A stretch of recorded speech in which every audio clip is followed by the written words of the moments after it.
Hey guys, welcome to my channel once again. Please, if you do not subscribe to this channel, please subscribe, tell a friend, where we will share very important information, some just on the surface, but just for understanding.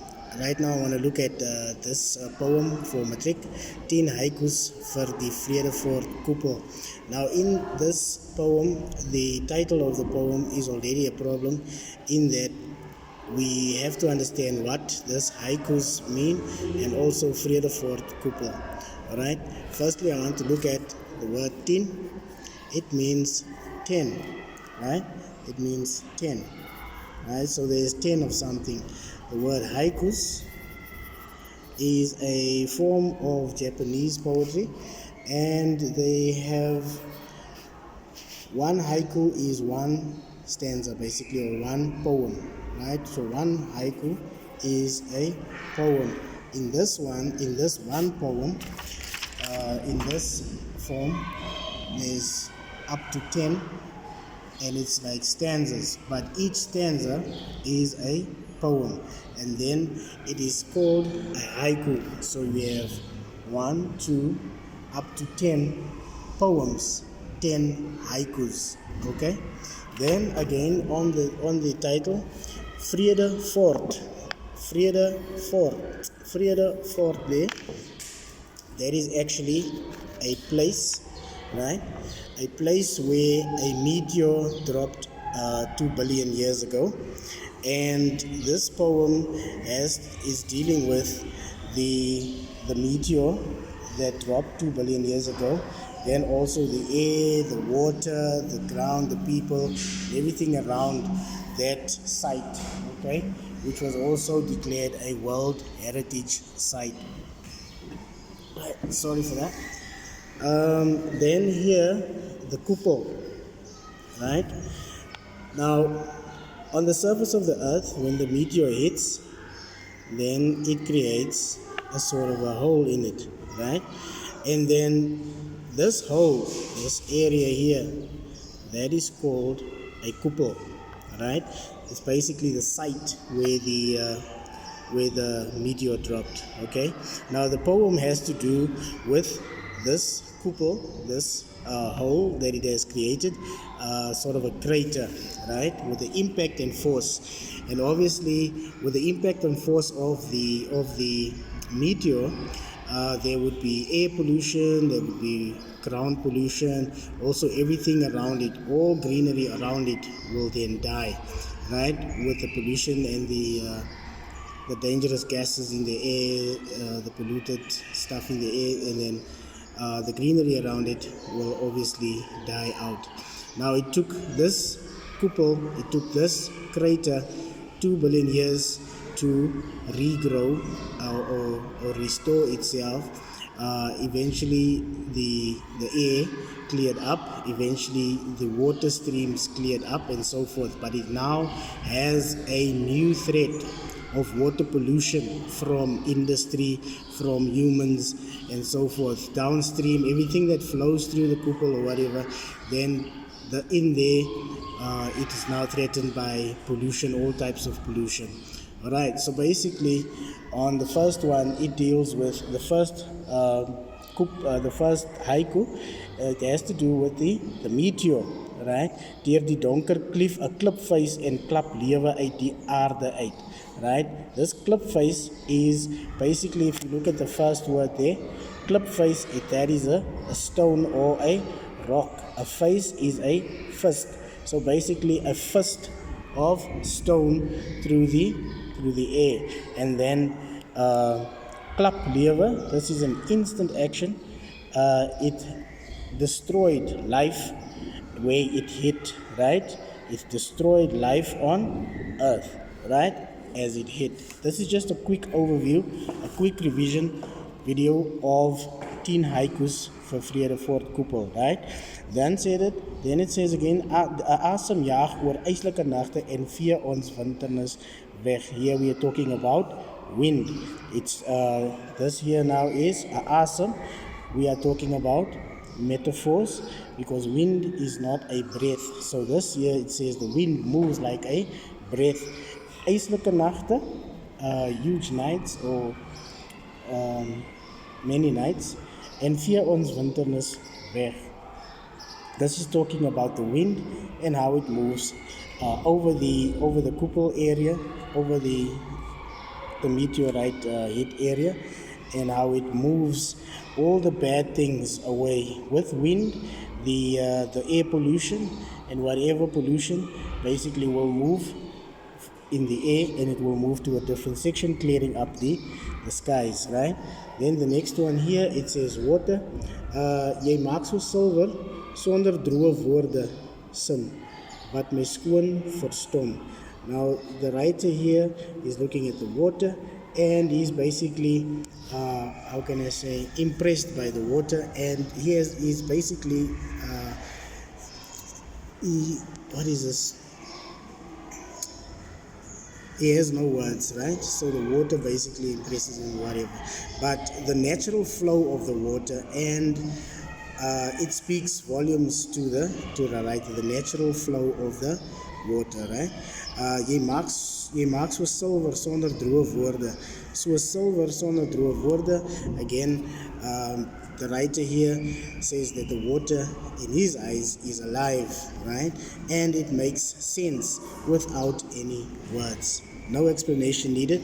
Water just makes sense to the writer, right? Then it says ground, which is earth or soil. Vang reën en son in die bakkant van jou lyf, waar lewe klip haar klop. Vang reën, this is to catch rain. Now ground doesn't catch rain, it doesn't have hands. Again, talking metaphorical here. And son in die bakkant, right? So it catches rain and it catches sun in the bakkant. Remember that this is a hole, and if we were to make this like a hand, this is what it would look like if this was a hand, right? So the bakkant, so this area here, the rain falls in, fills it up, and then the sun obviously heats it up. So it says vang reën en son in die bakkant. So basically daar is a bakkant, it forms a little bowl, right? Van jou lyf again, it speaks of the ground as a body, as a human body. Waar lewe klip haar klop. So here in the body where life is. It klip hard is very loud, klop is beat, where life beats very loud, right? That is ground. Then boom, veerlig dwarrel hers van kultakke los en broei nog lente uit. Right, here they are talking about a tree. Boom is a tree. Veerlig is as light as a feather. Dwarrel is when the, how can I say, the leaf, as it falls from the tree, it has that falling action to the ground as a feather as well. The dwarrel, right? Herfst van kultakke. So here they're talking about herfst, which is autumn. What happens in autumn is when the leaves start falling down, right? Dwarrel action, where they sort of just glide down to the earth.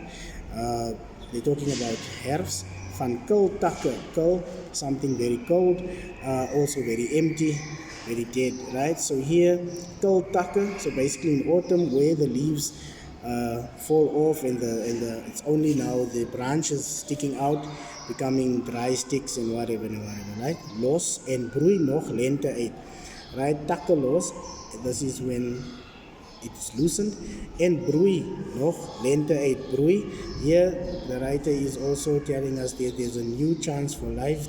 To broei is to breed, so which means something new is being born. And then nog 'n lente uit. Lente is spring. So here we are coming again to spring. Mens, toestaan stof uit stof en oorheers die aarde op grond van sy bestaan. In this haiku, we're dealing with humans, and it says toestaan stof uit stof.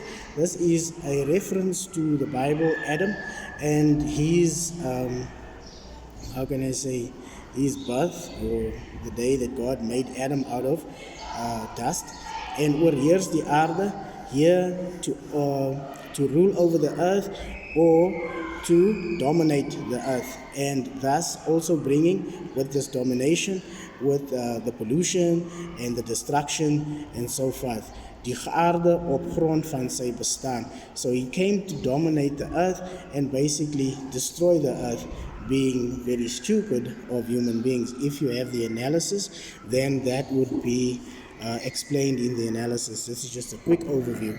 Then wêrelderfenis. This wêrelderfenis is a world heritage.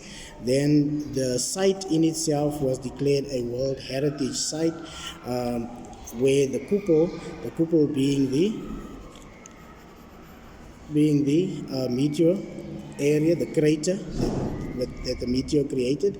Dan sê dit, en ons koepels keer al langs perforasies van die mensdom middeldeur. So the koepel here also now starts creating divisions in social groups, in differences in thought and so forth, right? So it starts bringing about differences in people with the World Heritage Site, right? Besoedeling, this is pollution, the one that I talked about earlier.